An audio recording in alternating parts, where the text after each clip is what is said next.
Hello and welcome everyone in this new video. I'm Ananya Shankar and today I welcome you all. So आज की video में हम cover करेंगे guys second part है ये हमारी हिस्ट्री सीरीज़ का जो कि हमने गुरु Govind Singh Indraprastha university BA LLB की स्टार्ट की है। तो आइए let's start second part of this video. और फर्स्ट पार्ट आपने अगर नहीं देखा है तो आप लिंक देख सकते हैं जो कि डिस्क्रिप्शन में है। So judicial plan under Lord Cornwallis. तो ये first to put into practice importance of principles of rule of law के इम्पोर्टेंट प्रिंसिपल्स इसी जुडिशल प्लान के थ्रू आए हैं।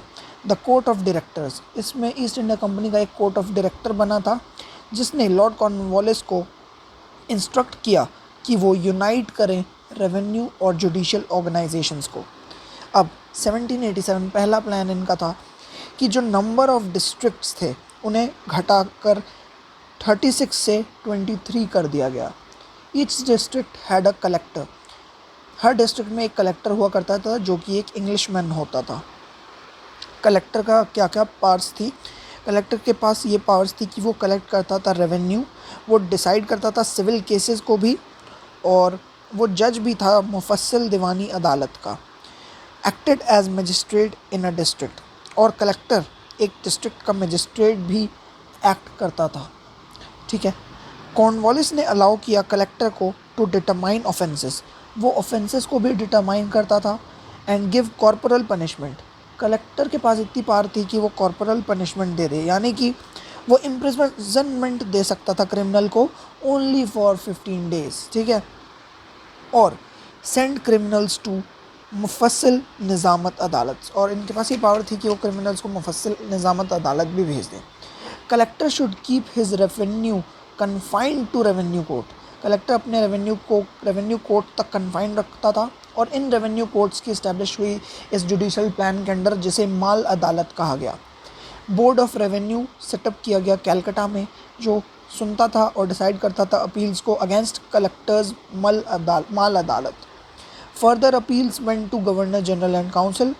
सदर दीवानी अदालत, जो कि governor and general and council जो असिस्ट करते थे वो थे चीफ काजी और चीफ मुफ्ती और 2 मौलवीज और पंडित्स, ये गवर्नर जनरल एंड काउंसिल को असिस्ट करते थे।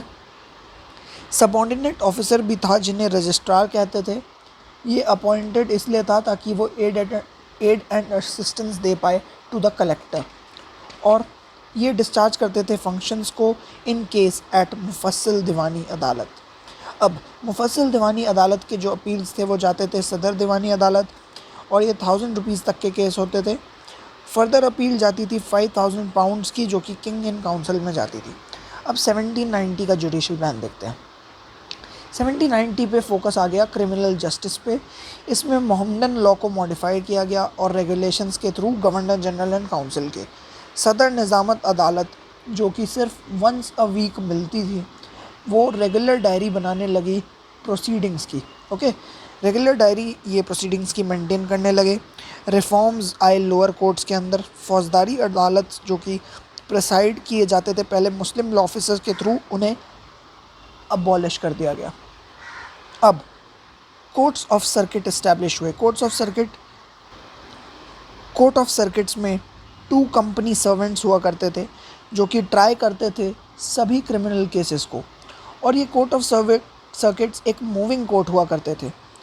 Collector in district referred cases to courts of circuits if it is out of his authority jurisdiction. Collector जो एक डिस्ट्रिक्ट के होते थे वो केसेस इसी कोर्ट ऑफ सर्किट में रेफ़र कर देते थे अगर ये केसेस उनकी अथॉरिटी या जुरिस्डिक्शन के बाहर होते थे। रिफॉर्म्स भी हुए क्रिमिनल लॉ में इस प्लान के थ्रू 1790 के, यानी कि इंटेंशन यानी कि मेंस रिया पे अब बहुत ज़्यादा फोकस किया जाने लगा, और केसेस ऑफ क्राइम पे इस पे ध्यान दिया जाता था। Punishment of mutilation of limbs, यानी कि लिम्स को काट दिया जाता था, हाथ पैर के, इन चीज़ों को अबॉलिश कर दिया गया। Okay, abolished. Imprisonment and hard labour, उसकी जगह रिप्लेसमेंट हो गई इस म्यूटिलेशन और लिम्स की, ये अबॉलिश होके इम्प्रिजनमेंट और हार्ड लेबर से रिप्लेसमेंट हो गई। अब बंगाल, बिहार एंड उड़ीसा को डिवाइड किया इनटू 4 डिविजन्स, जो कि थे कलकत्ता, पटना, ढाका और मुर्शिदाबाद। जो सदर निज़ामत अदालत था was shifted from Murshidabad to Calcutta. अब हम आते हैं 1793 के प्लान पे, जो कि बहुत इंपॉर्टेंट है, कोड ऑफ 48 रेगुलेशंस। इसमें क्या हुआ कि सेपरेशन हुआ एग्जीक्यूटिव और जुडिशरी का। कलेक्टर सिर्फ एक एडमिनिस्ट्रेटिव ऑफिसर बन के रह गया था। कोर्ट्स ऑफ माल अदालत अबॉलिश हो गए। रेवेन्यू केसेस जो था अब सिर्फ ऑर्डिनरी सिविल कोर्ट्स ट्रायबल करती थी, मतलब उन्हें ट्राई। 4 कोर्ट्स ऑफ अपील बने, 4 कोर्ट्स ऑफ अपील जो कि थे पटना, ढाका, कैलकाटा और मुर्शिदाबाद में। प्रोविंशियल कोर्ट्स ऑफ अपील भी कहा गया इन्हें। हर कोर्ट में 3 कंपनी सर्वेंट्स हुआ करते थे और यही 3 कंपनी सर्वेंट्स मिल के एक कोरम फॉर्म करते थे। अब हम देखते हैं सदर दीवानी अदालत। सदर दीवानी अदालत अपील सुनती थी against provincial courts of appeal. Provincial courts of appeal के खिलाफ 1000 रुपीज़ तक की जुरिस्डिक्शन होती थी। 5000 पाउंड्स तक के केस फिर किंग एंड काउंसिल के पास जाते थे फर्दर अपील में, किसके? सदर दीवानी अदालत के बाद। Executive under judicial control. Executive भी अब जुडिशल कंट्रोल के अंदर आ गया था, यानी कि एग्जीक्यूटिव पे आप केस कर सकते हो इन केसेस ऑफ ब्राइबरी और करप्शन। ठीक है, तो ये सब रिफॉर्म्स स्टार्ट हो गए। अब सदर जो अपना दीवानी अदालत था उसे अथॉरिटी मिली कि वो रिसीव कर सकती है चार्जेस ऑफ करप्शन अगेंस्ट जजेस ऑफ मुफस्सिल दीवानी अदालत and provincial court of appeal. अब कोर्ट फीस को भी अबॉलिश कर दिया गया। एक मुंसिफ्स कोर्ट भी इस्टेब्लिश की गई हर डिस्ट्रिक्ट में, यानी कि सदर अमीन एक कमिश्नर्स होते थे, सदर अमीन एंड कमिश्नर्स, जो कि 50 रुपये तक के केसेस को डिसाइड करते थे। और ये डिस्ट्रिक्ट के लैंडलॉर्ड्स या फार्मर्स भी हो सकते थे, सदर अमीन या फिर कमिश्नर्स, जिन्हें अपॉइंट करती थी मुफस्सिल दीवानी अदालत मुंसिफ्स कोर्ट के अंदर। अब एक रजिस्ट्रार्स कोर्ट भी था। रजिस्ट्रार्स कोर्ट डिसाइड करती थी cases of up to 200 rupees. Function करती थी ये मुफस्सिल दीवानी अदालत के अंदर। सिर्फ एक इंग्लिश सर्वेंट ही जो था कंपनी का, वही रजिस्ट्रार्स कोर्ट में बैठ सकता था, यानी कि प्रिसाइड कर सकता था। क्रिमिनल जुडिकेशन के अंदर मॉडिफिकेशंस हुई। कलेक्टर्स को डिप्राइव कर दिया गया of its judicial power. Collector की सारी जुडिशल पावर वापस ले ली गई, ख़त्म कर दिया गया। मैजिस्ट्रियल पावर भी ले ली गई, जो कि जजेस ऑफ मुफस्सिल दीवानी अदालत के पास आ गई थी। पेटी ऑफेंसेस के लिए कलेक्टर बस जो ये दे सकते थे 15 दिन की इम्प्रिजनमेंट, और इसमें एडिशन हो गया था इस 1793 के प्लान में फ़ाइन ऑफ 100 रुपीज़ का। कोर्ट ऑफ अपील और कोर्ट ऑफ सर्किट को मर्ज कर दिया गया और इस्टेब्लिश कर दिया गया।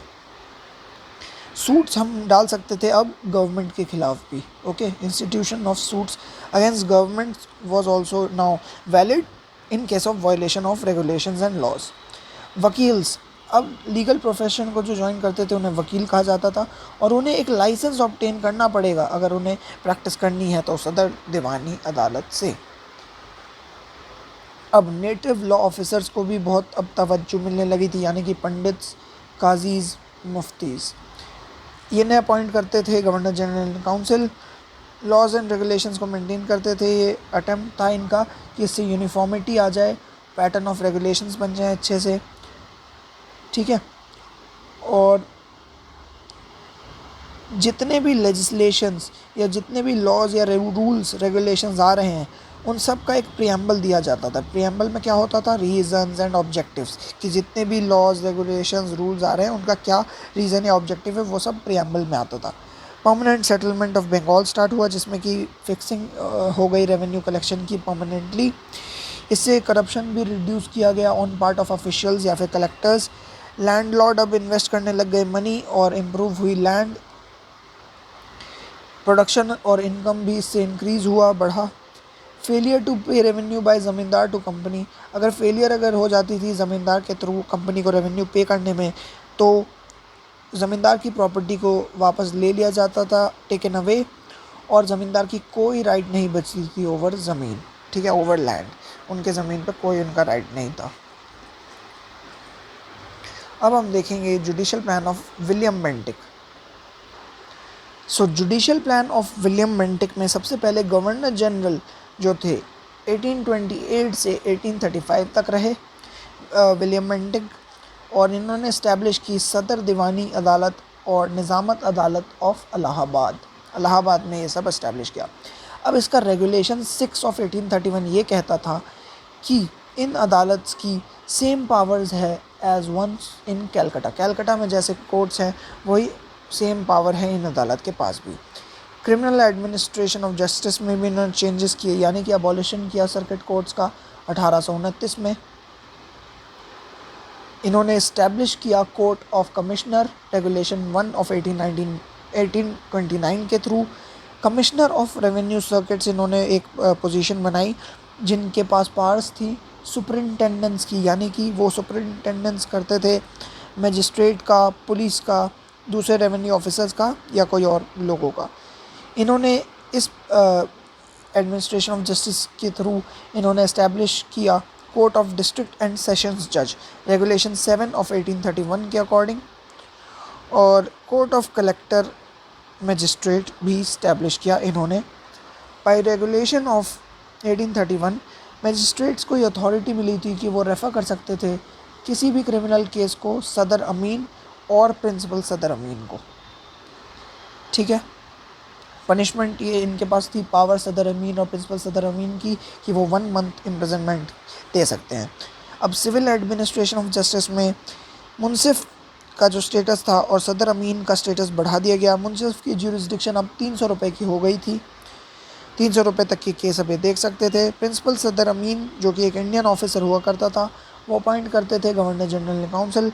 5000 तक के सिविल केस देखते थे, 5000 रुपये तक के, और ये अपील्स भी सुनते थे मुंसिफ और सदर अमीन्स के खिलाफ। ठीक है, सदर अमीन्स के खिलाफ कौन सुनता था अपील्स? प्रिंसिपल सदर अमीन्स।